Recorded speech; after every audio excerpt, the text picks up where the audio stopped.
Also àjọṣe tó wà láàrin complement, union àti intersection. Kí ni De Morgan's theorem yẹn náà sọ? Òun náà ni pé tí n bá ní complement union set méjì tó ti yé bá complement union set méjì yóò mọ fún mi ní kíni o yóò mọ fún mi ní intersection complement wọn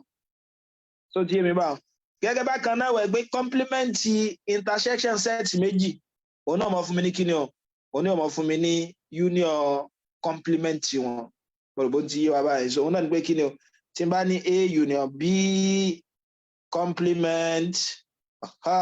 kemo dára mi láàmú yóò mọ jẹ́ kíni o A complement intersection B complement bákan náà wẹ̀ A intersection B complement òun náà mọ fún ní kíni o A complement union B complement alẹ́ là ń pè ní kíni o De Morgan's theorem nínú àwọn òwe mìíràn wọ́n ń pè ní kíni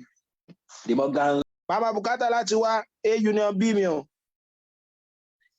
tí n bá dẹ̀ ti mọ A union B náà màá mọ wá A union B complement nígbà pé mo fẹ́ wá àwọn tó ẹkún ó dọ́gba pẹ̀lú ara wọn ni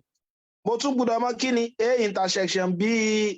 mo dẹ̀ sì gbọ́dọ̀ mọ̀ kíni o A intersection B complement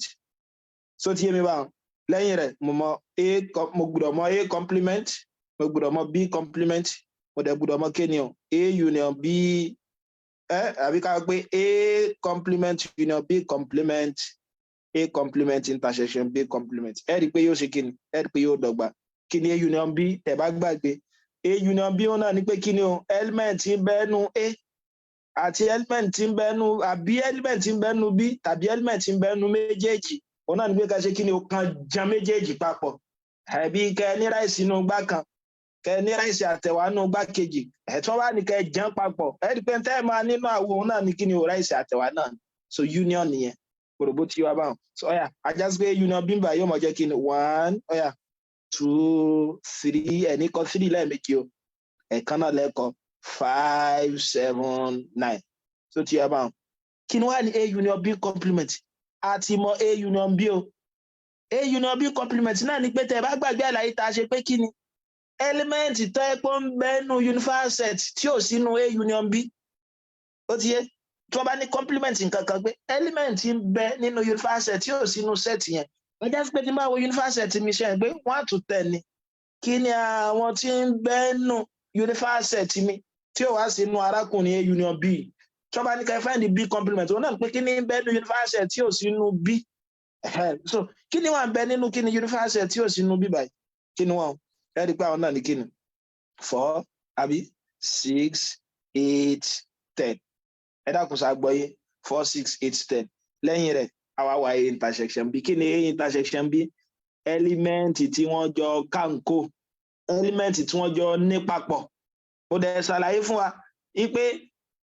ó dàbí káníráìsì nínú àwo kan káníráìsì àtẹ̀wá nínú àwo kejì ajá sí pé kí ni wọ́n jọ ní papọ̀ kí làwọn àwo ń jọ ní papọ̀ rice intersection àwọn méjèèjì ọmọ jẹ́ rice bẹ̀tọ́ wáyé pé union ni òun náà ní pé àjànkù àwọn méjèèjì bó ti yá bá ń sọ ajá sí pé intersection bí báyìí pé kí ni àwọn arákùnrin méjèèjì kí wọ́n ní papọ̀ ẹ rí i pé n tó kọ́mọ̀ láàrin àwọn méjèèjì òun náà ní kí ni 3 5 7 mo rò bá gbọ́yé complement intersection set A àti B yẹn ẹ rí i pé ó ń dọ́gba pẹ̀lú kí ni o union complement wọn kí dẹ̀ sì ni wọ́n ẹ ti gbé wọn papọ̀ ẹ wo sí ara wọn 1 2 4 6 8 9 10 mo rò bó ti yé mi báwọn ẹ rí i pé ó papọ̀ ẹja wo ẹlẹ́ẹ̀kejì pé complement union set A àti B yẹn náà òun náà gbọ́dọ̀ mọ papọ̀ mọ́ kí ni o ó gbọ́dọ̀ mọ papọ̀ mọ́ intersection complement wọn ẹ rí i pé tẹ́ bá ṣàkíyèsí A union B complement kí lá fún wa 4 6 8 A complement intersection B complement so 4 6 8 lòun náà so ti 4 6 8